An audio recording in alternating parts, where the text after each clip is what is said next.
Ils m'ont donné un pistolet et demandé de tuer ma propre famille et tous ces gens. Tous les jours, on s'attendait à se faire tuer. Je me suis personnellement rendu compte que la communauté internationale n'allait pas intervenir. La vie était très dure, c'est vrai. Parce que, bon, pour nous, on s'était séparés de nos familles.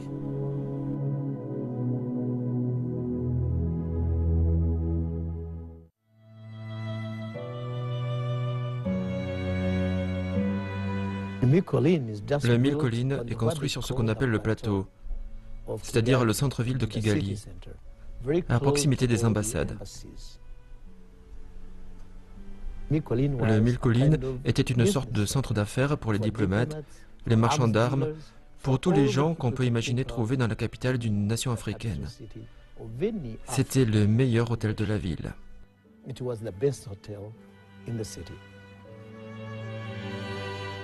Au printemps 1994, l'hôtel des Mille Collines, que vient diriger Paul Rusesabagina, devient un îlot de refuge dans une mer de feu.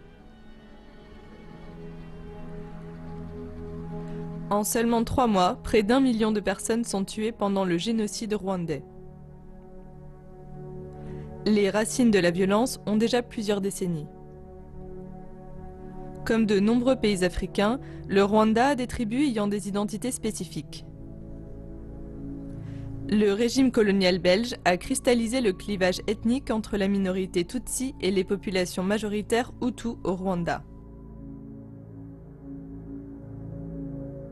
Les Belges ont favorisé les Tutsis, plus grands et minces, selon les stéréotypes, et leur ont accordé le pouvoir politique au détriment des Hutus censés être plus petits et à la peau plus sombre. Les Rwandais doivent être munis de cartes d'identité indiquant leur appartenance ethnique, une pratique qui continue après l'indépendance en 1959. Le premier président élu du Rwanda, le Hutu Grégoire Kayibanda, dirige le mouvement pour l'émancipation des Hutus afin de renverser les hiérarchies imposées par la puissance belge. À la veille de l'indépendance en 1962, les extrémistes Hutus tuent des dizaines de milliers de Tutsis, forçant près de 150 000 personnes à fuir vers les pays voisins, principalement le Burundi, l'Ouganda, la Tanzanie et le Congo. Dans la brousse ougandaise, les Tutsis rwandais exilés commencent à former une armée rebelle. Plus de 4 décennies plus tard, dans la soirée du 6 avril 1994, un avion à bord duquel se trouve le président rwandais Juvenal Habyarimana et le président burundais cyprien Ntariamira est abattu au-dessus de Kigali. Ce double assassinat déclenche ce qui va devenir l'un des épisodes les plus sanglants de l'histoire moderne. Paul Rusesabagina se souvient du jour après le crash de l'avion. Le monde tel qu'il le connaît commence alors à s'écrouler. Très tôt le matin, mon fils Roger est sorti voir le fils d'un voisin qui était un bon ami à lui.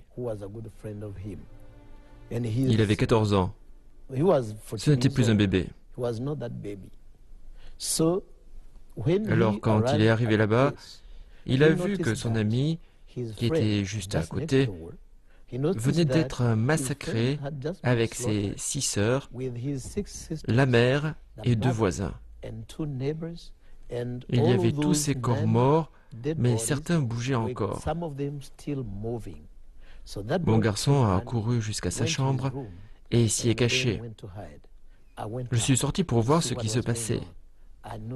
J'ai remarqué que beaucoup de mes voisins, tous ces gens qu'on voyait comme des gentlemen, tous ces gens qu'on voyait comme des patrons, des PDG d'entreprise, avec cravate et assis à l'arrière de voiture avec chauffeur, je les ai vus en uniforme de la milice, en uniforme militaire.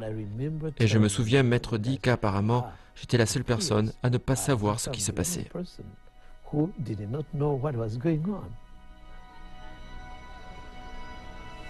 La milice Hutu, connue sous le nom d'Iteramwe, commence à rafler et tuer les Tutsis, exhortant les Hutus du Rwanda à faire de même. Partie de Kigali, la violence se propage aux quatre coins du pays.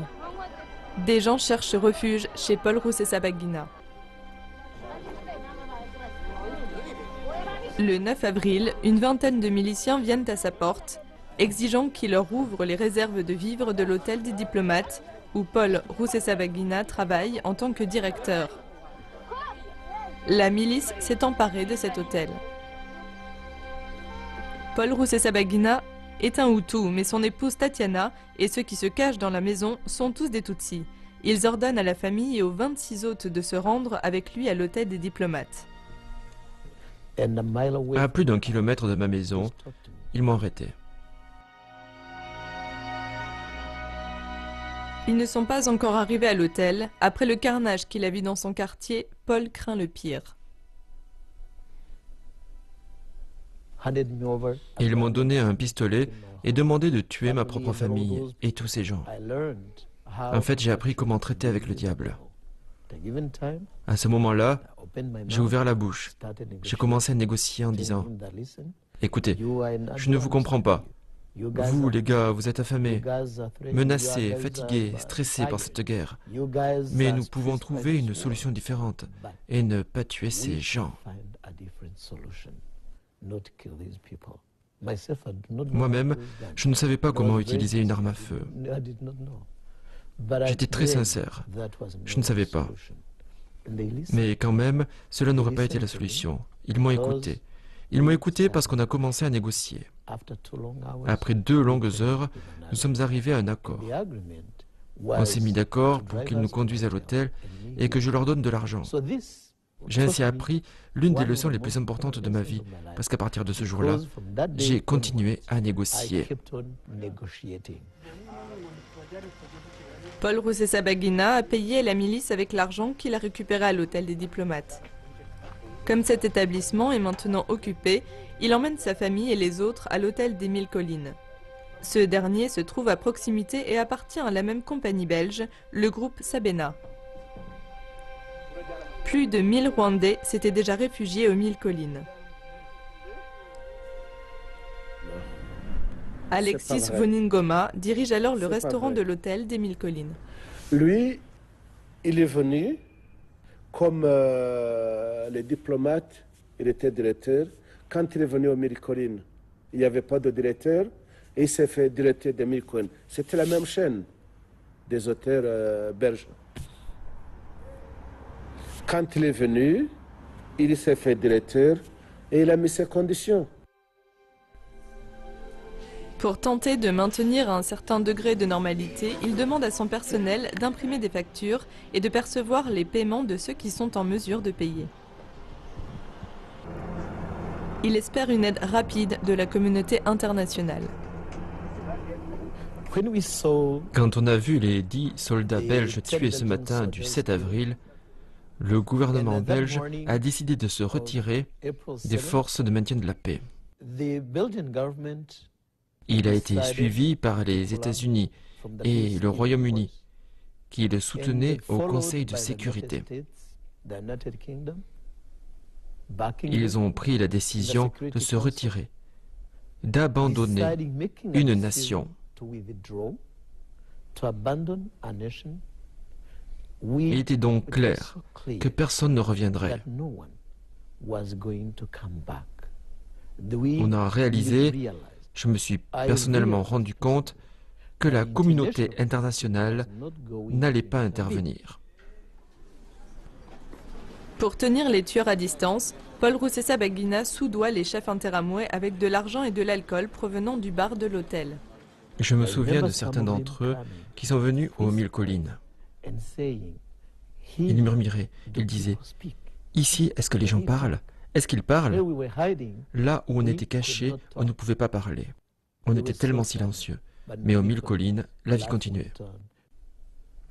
Les réfugiés et le personnel du 1000 collines vivent tout de même dans la peur.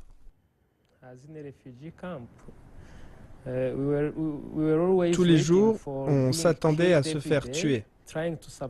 On essayait de survivre avec l'eau et la nourriture qui était encore dans les réserves. Les gens qui n'avaient pas de chambre restaient dans le hall, dans les couloirs. Et dans les chambres occupées, les gens étaient peut-être 10 dans une chambre, 5, 15. Ils y faisaient la cuisine. Vous voyez, c'était comme un camp de réfugiés. La vie était très dure, c'est vrai. Parce que, bon, pour nous, on s'était séparés de nos familles. Et des fois, il n'y avait pas de téléphone pour demander est-ce que comment c'est ce matin, est-ce que vous vivez encore ou pas. Le 2 mai, près d'un mois après que les réfugiés ont commencé à affluer vers l'hôtel des 1000 collines, l'ONU envoie à Paul Rusesabagina une liste de réfugiés à faire évacuer de l'établissement. Pour certains, l'aide arrive enfin. Les noms de Paul Rusesabagina et des membres de sa famille sont les premiers sur la liste. Ce jour-là, de nombreux réfugiés du 1000 collines sont venus à moi et m'ont dit « Écoutez, nous savons que vous partez, mais jusqu'à maintenant, vous avez été la seule personne à négocier, à parler à ces gens pour qu'ils ne nous tuent pas. Allez-vous vraiment partir ?» Beaucoup d'entre eux insistaient. Ils me disaient « Si vous partez, dites-le nous, s'il vous plaît, pour qu'on puisse aller sur le toit de l'hôtel et sauter. » Notre principale préoccupation n'est d'aller mourir, mais comment on allait mourir. À l'extérieur, les tueurs torturent les victimes. Que doit-il faire? Sauver ses proches Tutsis en les mettant à l'abri?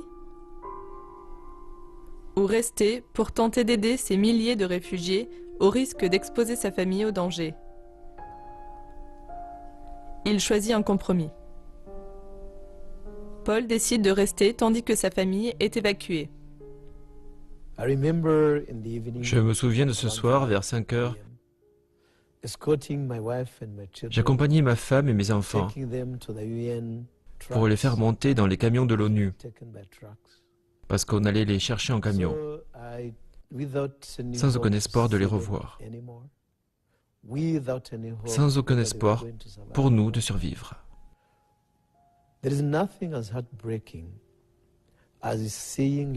Rien ne brise plus le cœur que de voir vos proches en vous disant « c'est peut-être la dernière fois que je les vois ». Il ne voit aucun moyen pour lui de quitter le Rwanda, mais au moins sa femme semble en sécurité dans le convoi de l'ONU, indépendamment de ce qui peut lui arriver. Jusqu'à ce que la nouvelle tombe, le convoi a été pris en embuscade par la milice. Quand ma femme est revenue, elle gisait complètement dans le sang d'autres gens mélangés au sien. Elle était même incapable de bouger. Je l'ai prise dans mes bras et je l'ai emmenée dans la chambre. Elle y est restée pendant plusieurs semaines. Elle ne pouvait même pas se retourner dans son lit. Dehors, une bataille fait rage entre les forces gouvernementales et le Front patriotique rwandais ou FPR. Il s'agit d'une milice Tutsi fondée en Ouganda par des exilés sous la direction du général Paul Kagame. On ne savait pas grand-chose sur ce qui se passait dehors. On voyait juste cela à la télé, sur Euronews.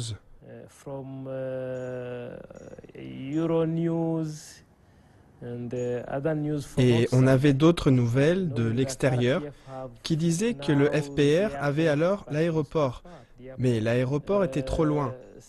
Elle disait qu'ils venaient pour nous sauver. Mais on pensait qu'on serait tués avant leur arrivée.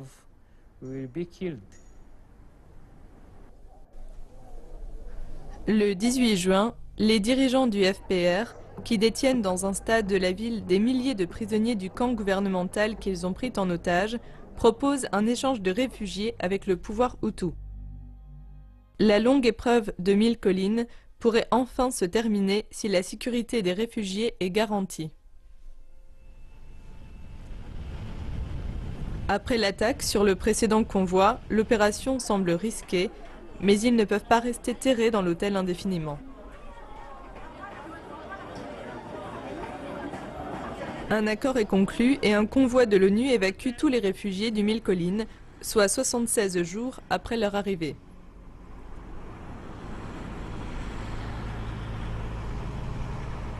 Mi-juillet, le FPR renverse le gouvernement génocidaire.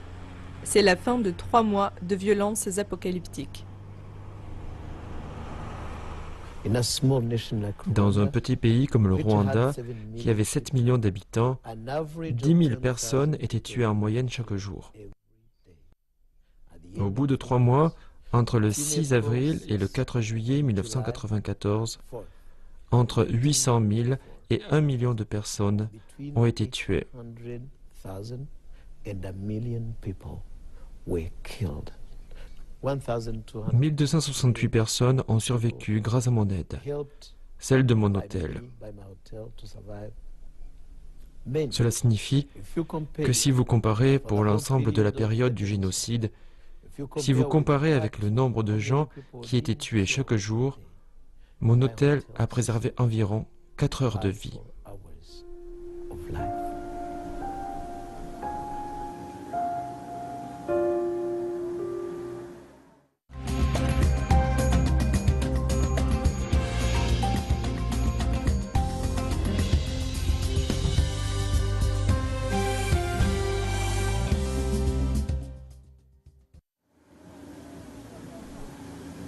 Paul Rusesabagina et son épouse quittent Kigali par la route en direction de sa ville natale au sud. Elle est vide. Des millions de Hutus craignant des actes de représailles ont fui vers la Tanzanie et le Burundi. J'ai donc commencé à poser des questions à mon frère. Où sont nos voisins? Qu'est-ce qui se passe? Et il m'a regardé et m'a dit, un tel a été tué par les miliciens, un autre a été tué par l'armée, et encore un autre par les rebelles Tutsis. Et à ce moment-là, j'ai vu qu'il était très nerveux. Ma sœur aînée a été tuée par le FPR. Mon frère cadet a été tué par le Front patriotique du Rwanda. De nombreux beaux-frères et membres de la famille ont été tués par ceci ou par cela. Paul se souvient avoir rencontré un homme en fuite. Il m'a dit, « Écoute, Paul, mon cher frère, fais-moi une faveur, va-t'en. Pour ta propre sécurité, va-t'en. »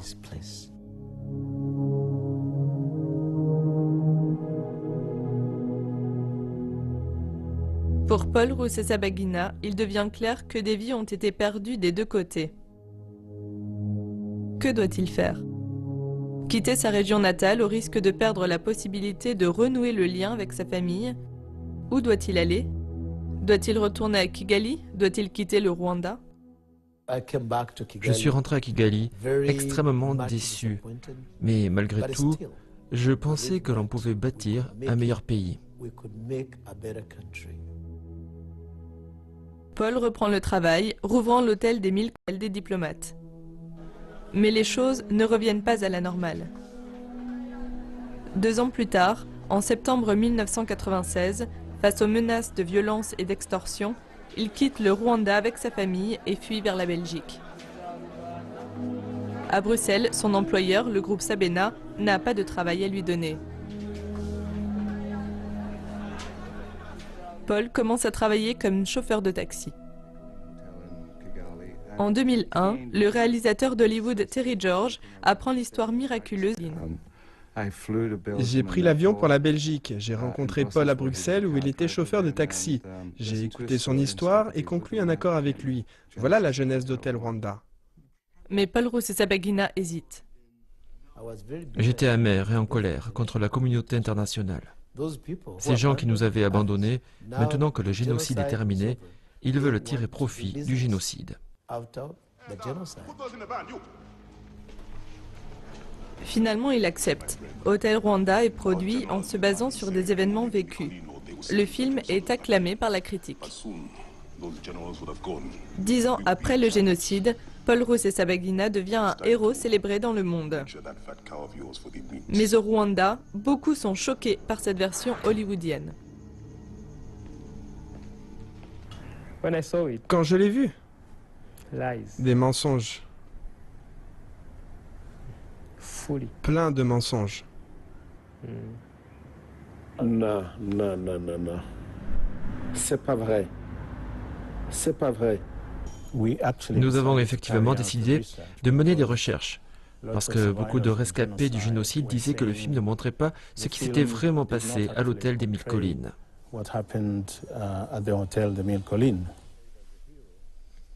Le docteur Alfred Ndairo, universitaire rwandais et conseiller du président Paul Kagame, a mené des recherches et récolté des témoignages. Il a ensuite publié un livre dans lequel il conteste la version des faits présentée dans le film. Donc d'abord, il a recueilli des gens qui avaient les moyens de payer. Payer pour l'hébergement et payer pour la nourriture. Lui, il gérait l'hôtel comme c'était géré un hôtel dans les temps ordinaires. Il demandait que l'on fasse des factures comme si c'était en temps normal. Et si vous n'aviez pas d'argent, il vous demandait de quitter la chambre et de rester dans le couloir ou dans un tout autre lieu que dans une chambre. Ce n'était pas la faute des réfugiés s'ils étaient là. Ils n'étaient pas là comme s'ils étaient en vacances. Des gens disent, s'il ne les avait pas sauvés, comment auraient-ils survécu? Et il y a un certain nombre de raisons, vraiment. L'une d'elles, c'est que l'hôtel était protégé par l'ONU. Les gens ont donc décidé d'y aller parce qu'ils estimaient que c'était un endroit sûr. Une autre raison, bien sûr, c'est que les gens qui étaient là étaient devenus, dans un sens, non seulement des otages, mais étaient utilisés pour être montrés. Nous étions là-bas comme un échantillon pour montrer aux étrangers que les Tutsis étaient des réfugiés encore en vie.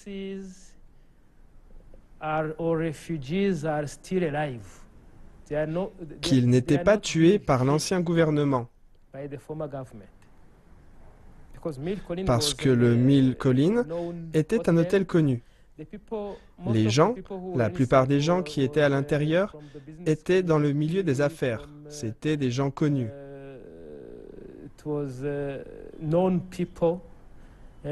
C'était facile de dire si celui-ci était encore en vie. Cela signifiait qu'il n'y avait pas de massacre au Rwanda. Après la sortie du film, Paul Rusesabagina reçoit de nombreux prix internationaux des droits humains, ce qui lui donne une tribune importante pour parler de l'actualité au Rwanda.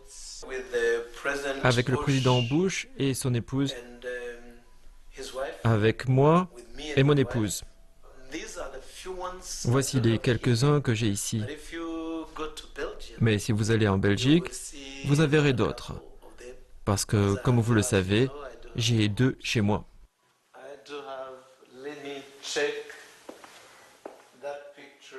Paul Rusesabagina commence alors à critiquer le président rwandais Paul Kagame et son parti, le FPR. Il les accuse d'avoir tué des civils hutus innocents quand ils ont libéré le pays en 1994. Il accuse également l'État d'interférer dans les affaires dans l'Est du Congo et de porter atteinte à la liberté d'expression.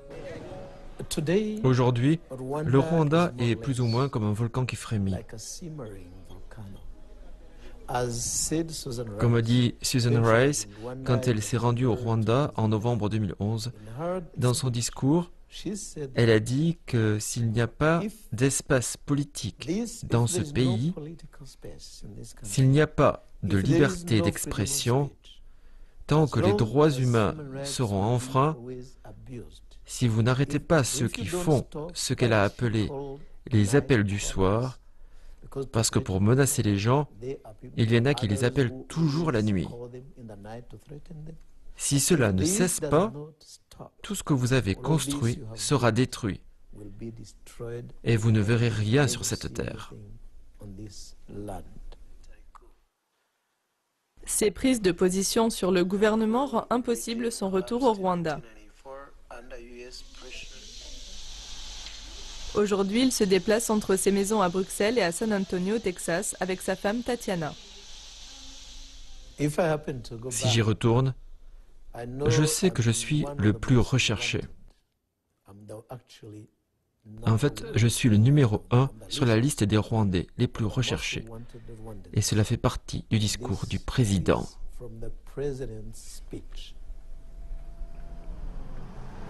Le rôle de Paul Rusesabagina à l'Hôtel des Mille Collines et l'adaptation de son histoire au cinéma sont devenus un enjeu politique. Paul maintient sa version et critique le gouvernement Kagame.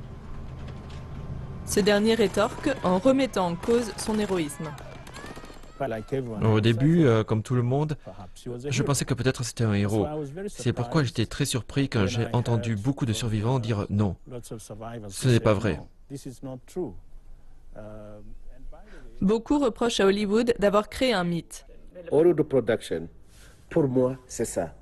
Donc, si je dois faire un film, je dois mettre des choses qui feront que le film soit bien vendu. C'est ce que moi je me dis.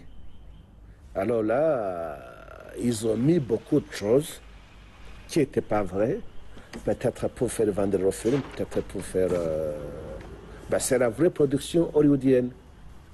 Pas vraiment un documentaire, une vraie réalité, 100%. Il n'y a que peut-être 10% de réalité, de vrai.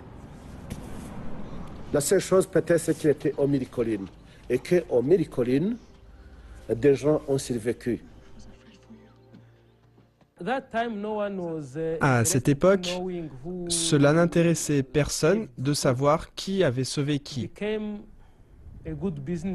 C'est devenu une bonne affaire quand il a été décidé de faire ce film. Je ne sais pas s'il a eu cette idée avant ou s'il a rencontré des cinéastes après et qu'il s'est dit « il y a là peut-être une opportunité ». Mais quand vous survivez à un génocide, vous n'avez pas le temps de dire « oh, je dirais que c'est moi qui a aidé un tel à survivre ».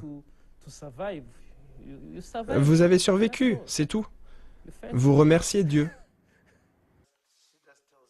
Aujourd'hui, Paul dirige la fondation Hôtel Rwanda Rusesabagina, une organisation qui vise à établir une paix durable dans la région africaine des Grands Lacs. Il espère pouvoir un jour retourner au Rwanda. Mon rêve, c'est toujours de retourner chez moi, au Rwanda. Le Rwanda, c'est chez moi. Dès que je suis hors de mon pays, je me sens en exil. J'ai toujours le sentiment d'être un réfugié. Paul, comme tant d'autres, ne peut pas tirer un trait sur le génocide rwandais. Il y a toujours de l'hostilité entre Hutus et Tutsis, que séparent des décennies de conflits. La situation politique actuelle est le souvenir des 3 mois d'horreur de 1994.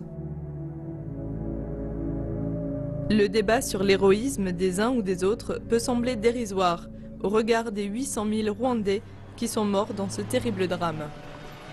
Plus de 6 millions d'autres ont survécu, plus d'1 millier d'entre eux s'étaient réfugiés à l'Hôtel des Mille Collines. Et ces gens sont tout simplement heureux de pouvoir voir un nouveau jour se lever.